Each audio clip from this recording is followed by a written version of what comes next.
dipped out of Dallas real quick after federal agents tied his name to some brand new charges, and this time around, it's looking real bad. After being under fire for his ties to the Young Dolph case, folks are saying Gotti didn't just pack up and leave Memphis. He's allegedly dipped out of Dallas now too.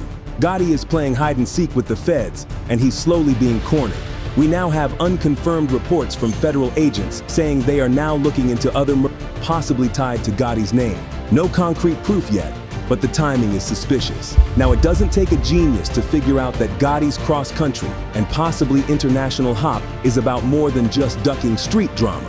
Word is, there's real heat coming from the feds, and this might be a setup for a full-blown RICO case, the same kind that got Young Thug caught up. Let's not forget that during the Young Dolph trial, Cornelius Smith, one of the suspects, allegedly testified that Gotti's late brother Big Juke ordered the hit. Not only that, but apparently someone from Gotti's camp, possibly CMG, slid $50,000 to help cover legal fees. And you knew that, just we're all clear here, that money came from CMG, right? Cornelius got on the stand and said he and Johnson pulled the hit to collect a $100,000 bounty put up by Big Juke. Cornelius claimed they were each promised $40,000, but he only saw $800 before getting locked up in 2022. This piece of information right here is what's got people speculating that CMG might get treated like a full-on criminal enterprise. And if that happens, RICO charges could hit like a tidal wave.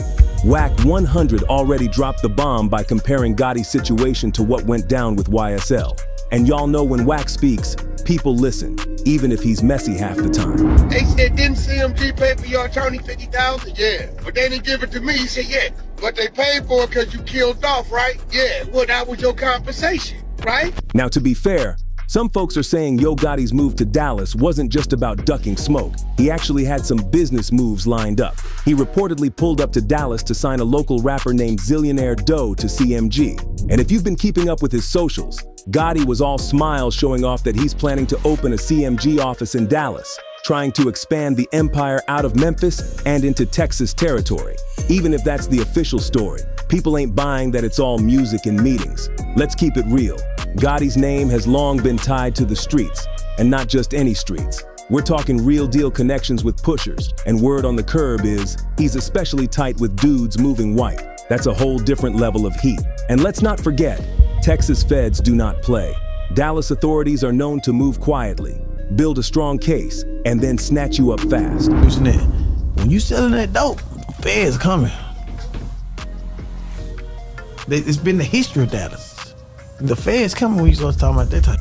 So if Gotti thinks he's gonna set up shop in their backyard, while the block is already hot from the Dolph situation and these new if the feds get even a whiff of something shady, he's toast. Right now, there's no official word from the feds, but with so many dots being connected, rumors of multiple and Gotti reportedly bouncing from city to city, maybe even country to country, people are wondering, is he running from enemies or the law? Gotti has been feeling the heat for more than just a minute now, and time might be running out for him. People ain't forget he was one of Dolph's biggest haters. Dolph even said it himself. Gotti wanted to sign him, throw him a bag, a car, whatever, but Dolph wasn't going for it. And the last thing Gotti wants is to end up like his brother Big Juke. We all saw how that played out. Juke became a major casualty in this ongoing beef over Dolph. And to be honest, all of this started because of the pull Dolph had in the streets. He was a dominant figure, not just in music, but in the community too. Safe to say, he messed up the influence and power Gotti had in Memphis, and that's how we got here in the first place. From the second the news dropped that Dolph was gone, everybody knew it was about to get real ugly. This wasn't just a rapper getting killed. Memphis lost one of its realest, one of its biggest hometown heroes. And best believe, Memphis wasn't letting that slide. Even the cops knew what time it was. They started putting out warnings telling folks to stay inside unless they absolutely had to go out. Cause they already knew what was coming. Retaliation, and they weren't wrong. Ever since Dolph got hit, his people been spinning blocks, putting pressure on anybody even remotely linked to the hit. Dolph wasn't just a famous name. He was deep in the community. He didn't just rap about the struggle, he gave back to those still in it. Dolph really put Memphis on his back. Every single year, dude was out here giving back, feeding folks, helping schools, dropping off cash for people in need. He handed out Thanksgiving turkeys, showed love during the holidays, and stayed tapped in with the hood. He had his Ida Mae Foundation, named after his grandma, that was all about giving back to Memphis. And don't forget that time at Duke University, when 2 baristas got fired for playing his song Get Paid. Dolph pulled up with $20,000 out of his own pocket and said, "Y'all good till y'all find a new job."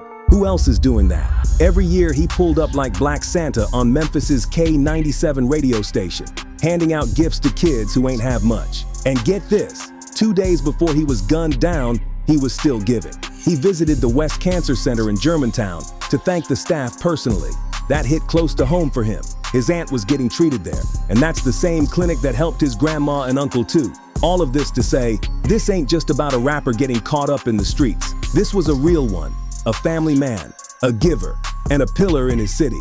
When he got taken out, Memphis felt that deep, and that's why the city's been on edge ever since. A lot of consequences came as a result of the hit on Dolph, and the first one on the list is the death of Darian, aka D Money Child. Now, this wasn't some big-time rapper or known shooter. This was a comedian who thought it was cool to hop online and crack jokes about Dolph's death. But that turned out to be a big mistake. He must have thought it was just internet antics, something to get a few laughs, maybe go viral for a day or two. But this Memphis life is different. These streets got long memories and zero tolerance for disrespect, especially when it's about someone like Dolph. Barely a week after he made that post, Childs was shot and just like that. No second chances, no warnings. That wasn't just a tragedy, that was a message, loud and clear. This ain't rap beef, this is real life. And that was just the beginning. But you can't help but notice that D-Money also had ties to Gotti. As you can see on this photo right here, the two were acquainted and perhaps their bond ran deeper than we thought. Fast forward a bit, and the body count keeps climbing. The next person in line was Big Nusky, a rapper under Moneybagg Yo's label and cousin of Big 30. In January 2022, he was gunned down outside the New Horizon River Apartments. It was around 7 p.m., broad daylight vibes, when the shots rang out. And when the smoke cleared, Nusky was gone, just 26 years old. Now here's where things get spooky. This wasn't no random shooting. The streets immediately started whispering. Folks were saying Nusky had ties to Justin Johnson, aka Straight Drop, one of the main suspects in Dolph's murder. Then came the receipts. Several older pics popped up. Nusky and Straight Drop been known each other, and that fact only added more fuel to the fire. Was Nusky involved? Was it guilt by association? Either way, the streets made their judgment, and people started thinking, this ain't a coincidence but retaliation. And it didn't stop there. More people started getting hit, more lives taken, and a clear pattern was forming. Almost everyone being targeted, they had some kind of alleged connection to CMG or Yo Gotti, whether they were artists, affiliates, or just caught in the wrong mix. This whole situation wasn't just about rap beef or diss tracks anymore. These ties ran deep into the streets, specifically into the grip of the infamous Trill Mafia, one of the most feared gangs out of Memphis. And one of the biggest names floating around, that would be Joshua Taylor, also known on the streets as CEO Teezy. Teezy wasn't just any random affiliate. He was a high-ranking member of Trill Mafia and had allegedly been circling the whole Dolph case for a minute. Police had their eye on him. The streets were whispering, and folks knew his clock was ticking. And sure enough, on June 14th, 2023, everything came to a head. Cops got called out to Spotswood Avenue near Bunton Street around 12:56 p.m. What they found was Taylor's body inside a car, riddled with bullets. But it wasn't a fresh scene. Authorities believe he was actually shot the night before, and his body just sat there undiscovered until the next afternoon, parked right outside a church. Another name off the board in this silent war that's been playing out since Dolph's assassination. And just when folks thought maybe things would settle down, it got even worse. Let's talk about Lotta Cash Desto. She was an up-and-coming female rapper, making waves in the industry. Talented, flashy, and just trying to make a name for herself. She was in Houston, riding with a friend in the 5500 block of Richmond Avenue around 2:40 a.m. when she pulled up behind a dark-colored four-door vehicle at a red light. That's when hell broke loose. Two shooters jumped out and just lit up her car. Destiny was hit multiple times and died on the spot. Her friend seriously injured but somehow survived. Now at first, folks were like, wait, why her? What did Lotta Cash Desto have to do with any of this? She didn't diss Dolph. She wasn't involved with CMG. She wasn't even in Memphis. But then people realized that her dad is none other than Hernandez Govan, the same man who masterminded the hit on Young Dolph. Govan is accused of being the one who set the whole thing in motion. News right now, we know the trial date for the man accused of killing Memphis rapper Young Dolph. Prosecutors say Hernandez Govan was the mastermind in the killing back in November of 2021. So even though Destiny herself wasn't involved, she paid the price for her father's alleged sins. And that's when people realized that no one is safe. Not friends, not affiliates, not even family. After everything that went down with Lotta Cash Desto, things took an even darker turn, and the score settling did not stop. The message was loud, clear, and cold. Anybody connected to Dolph's could get it. People started speculating that maybe, even if unintentionally, Govan's own daughter, Desto, got caught up in the fallout from his shady choices. But the street saw it as another calculated move from Dolph's people, and they were just getting started. Fast forward to August 18th, 2023. It's broad daylight, 9:30 a.m., and Memphis police get called to a BP gas station on South Parkway East. They pull up and find a man shot dead, laid out on the pavement. That man was Tamanuel Benson, Black Youngsta's brother. What's wild is the fact that the shooter, Randy Ewing, didn't even bother to wear a mask or cover up. They pulled up, handled business, and dipped. No fear, no care about cameras, witnesses, nothing. The police got such a clear shot of the suspect, they immediately put it out to the public and offered a $5,000 reward for any tips. Now y'all know Black Youngsta and Young Dolph had history, like real beef. Let's not forget back in 2017, Youngsta was arrested after over 100 shots were fired at Dolph's bulletproof SUV in Charlotte. Charges didn't stick, but that tension, it never left. Youngsta stayed taunting Dolph on songs, social media, all of it. But now, that same energy came right back around. Losing his own brother to the streets, that's a dose of reality even he couldn't clown around. For a long time, folks said Gotti was moving like he was untouchable. And for the longest time, his hands were clean while everyone around him was catching heat. But that didn't stay like that for long. Reports started swirling that Yo Gotti's mom was almost caught up in the mess. Let that sink in. His mama was nearly a target. She escaped, thank God. But his brother, Big Juke, not so lucky. Now here's the chilling part. Big Juke wasn't out in the trap or at some shady club. He was at a funeral, mourning a loved one, OG Eric Baldwin. A clip even surfaced showing him and Gotti posted up by the casket. But what folks didn't peep in that video, there were two men in the back, lurking, watching Juke's every move. And after the service, they waited patiently. When it was time for the repast at Paranant's Restaurant, an event center on Winchester Road, that's when they made their move. Yo Gotti didn't go to the repast, but Big Juke did, and allegedly Gotti's mom was in the car with him when he walked out. That did stop the hit from happening though. As soon as Juke got in the car, bullets flew. The car got lit up, sprayed down right there in the parking lot. Gotti's mom somehow made it out alive, but Juke was gone. Dolph's crew made it crystal clear. If you played any role in taking their guy out, they were coming. Multiple sources reported that Big Juke was shot and killed. They rushed him to the hospital, but it was already too late. To make things even more suspicious, surveillance cameras caught a white SUV with no tags speeding off after the shooting. This was clearly a hit, not some drive-by gone wrong. Now police are out here looking for a white Ford Explorer. Tinted windows, black rims, the whole stealth package.